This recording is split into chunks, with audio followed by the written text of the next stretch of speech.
Welcome. We do have the TQ Live LAN tournament being hosted by eSpot Billiards and Arcades. I immediately want to thank eSpot. They're doing such a good job being incredibly gracious hosts, running this tournament so well, allowing us to use their venue, and just helping us with the prize pool, and just being all around awesome. I am tQzander. I actually have a co-caster with me. Why don't you say hello, Atticus? Hello everybody, I'm Atticus, and thank you Xander for having me here.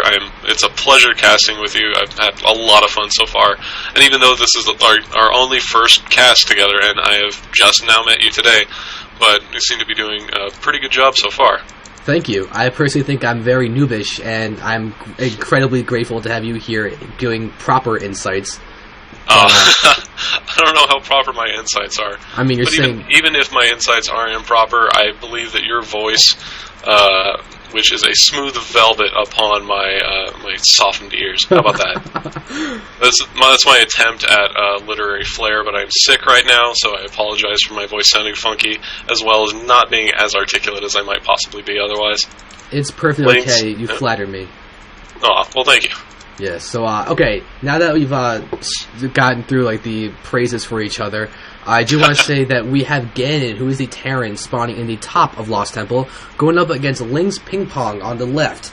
Now, I am vaguely familiar with both these players. LynXPingPong is a member of TQ, however, I am not really great friends with them like you are, Atticus, so why don't you, like, say a little bit about Ping Pong and what you know about his style? Well, Ping Pong was actually my mentor in SE2. I met him fairly early in the beta, played with him a lot, and have practiced with him a lot, and he's made me the player that I am today, just because he really knows how to play Zerg to its potential in this game. I was a Brood War player, so for a long time I was stuck in my old ways, which, as we know, Brood War strategies and SE2 strategies are vastly different. Yeah, very true. So, yeah. And Lynx, really not an all-in player. He, much like Idra, prefers macro games, but at the same time is much more flexible. I would say that his flexibility and style is really what makes him strong, as he does a great job of actively scouting and purposely changing his play as a result.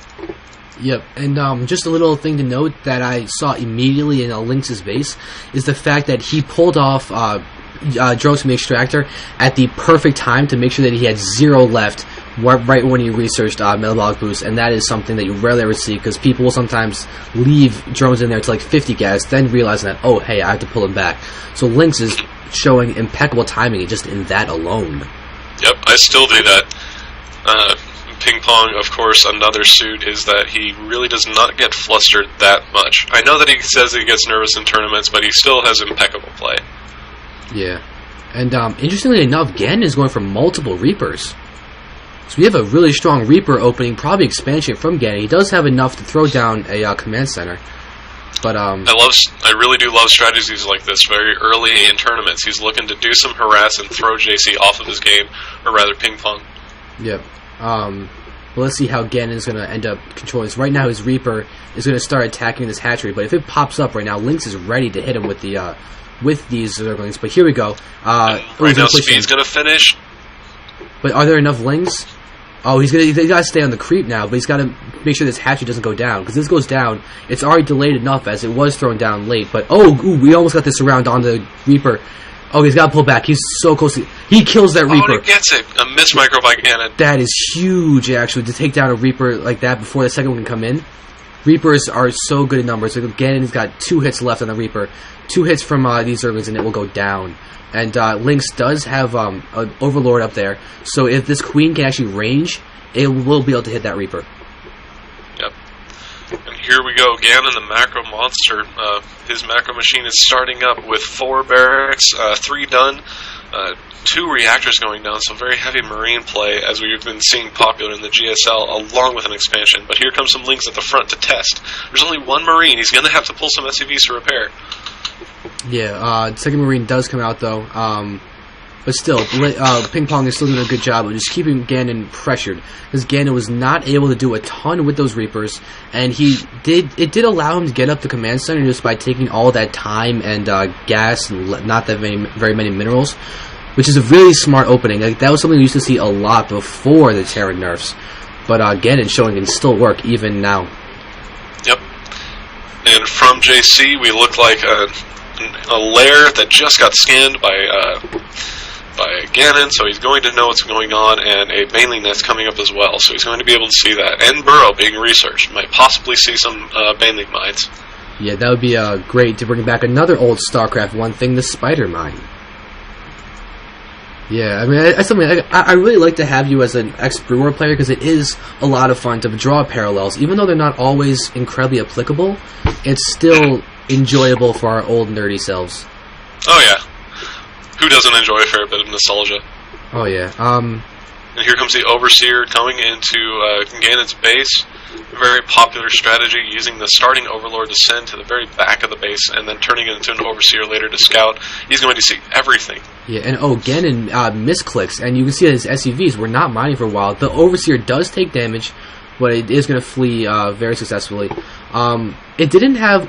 Someone knows that he didn't wait for it to have enough to contaminate, because that is something that you can do with the Overseer, is wait, give it enough energy to contaminate, and then contaminating either a tech lab or one of the barracks or even the command center, just to be able to do a little bit of delaying for anything the Terran would want to do.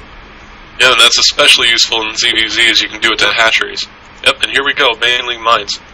Now take a look at Ganon's forces. See how he's spreading out those Marines? That is a perfect response to the banelings. Had JC decided to push in, he would have been met with this spread and just really lost. But there are a lot of Zerglings coming in for an attack. But yeah, it's not enough to really take him out. Even with the spread would allow these guys to really do a lot of damage. Not to mention he has the Marauders in front, just so he can be able to tank a lot of damage and have the Marines do the DPS. Yeah, but actually really good creep spreading as well from LynXPingPong, showing it really good in the fundamentals. Yeah, that's another good notable part of JC, is that much like not many Zerg players like me, unfortunately I do not spread my creep as well as I ought to. Oh, and 3 banelings get taken down for but they nothing. forced a stim. Ganon did stim after that, although, there goes the creep spreading of Ping Pong. Oh, it's so frustrating as a Zerg. Oh, I can imagine. Zerg is my second best race, but look at that! The baneling buff! Oh, that was so good! That was so impressive. Wow, we both just screamed at that. Ganon didn't see that coming at all. Oh god, the Lynx are going to move in. He needs to get these forces into a bunker, but they're going to get surrounded. Complete surrounded, but okay, they do get into the bunker. Ping Pong's going to run to the... He gets into the main. The supply depot was completely unburrowed. Oh god, that's crazy! And now all of these SCVs are going to get taken out. Ping Pong has so many links, and they're doing able to do so much damage. Ganon's being forced to pull a lot of units, not mine. And look at this, Link's just going to run around and just force Ganon to do so much more than he wants to do. Ganon misclicks, has all his army going to the far right of his base. Ping Pong's being able to do so much damage. It's crazy. More links coming into the natural and taking out every single SCV.